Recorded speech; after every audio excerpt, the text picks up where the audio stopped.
everyone, and welcome to Miss Everett's Ranch Read Aloud. Behind me I have my little filly Chili, and she's being really curious right now, so I guess she's going to join us for the story. So today I'm going to read to you The Dot by one of my favorite authors, Peter Reynolds. And I love his work because not only does he write really great stories, but he's also the one who does the illustrations. So here we go, The Dot. Chili is definitely interested in this. Okay, The Dot by Peter Reynolds. Art class was over, but Vashti sat glued to her chair. Her papers were empty. Vashti's teacher leaned over the blank paper. "Ah, a polar bear in a snowstorm," she said. "Very funny," said Vashti. "I just can't draw." Her teacher smiled. "Just make a mark and see where it takes you."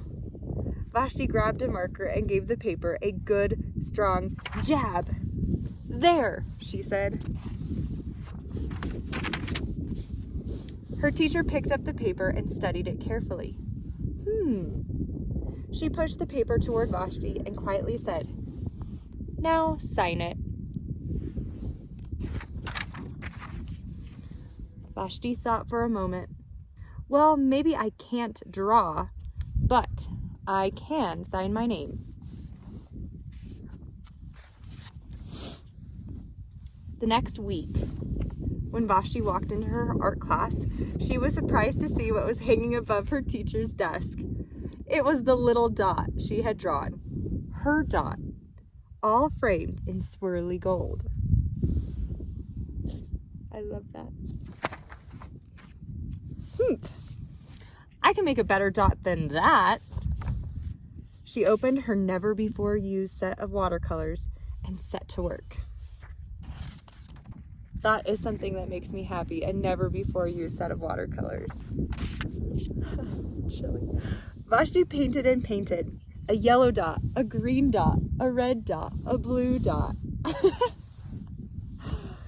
The blue mixed with the red. She discovered that she could make a purple dot. Vashti kept experimenting. Lots of little dots in many colors.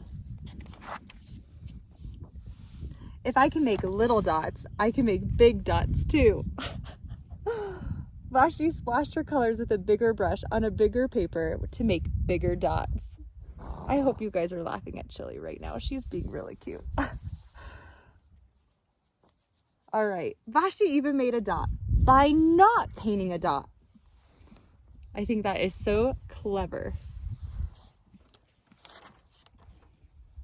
At the school art show a few weeks later, Vashti's many dots made a big splash.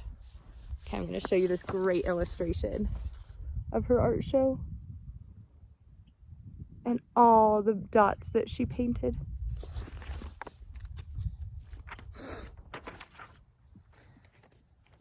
Okay. Vashti noticed a little boy gazing up at her. "You're a really great artist. I wish I could draw," he said. "I bet you can," said Vashti. "Me? No, not me. I can't draw a straight line with a ruler." Oh my goodness, this horse. She definitely makes this read aloud. All right, scooch, hon. Scooch, scooch. Vashti smiled. She handed the boy a blank sheet of paper. "Show me." The boy's pencil shook as he drew his line.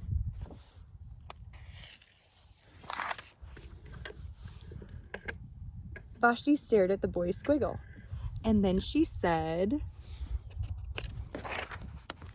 "Please sign it."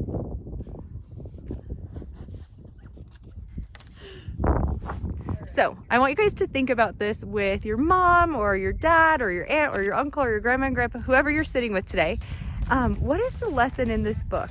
What does the author want you to learn about being a person?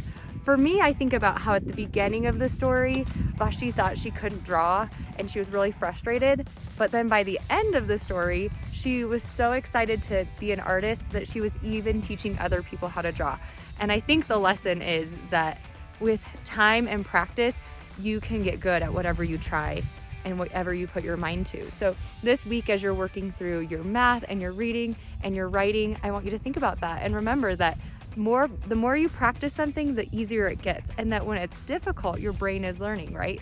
We always say that when you're struggling, that's when your brain is growing. When you're making mistakes, your brain is growing. So don't be afraid to try. Don't be afraid to make mistakes, and don't be afraid to just get started, even if all you do is draw one little dot.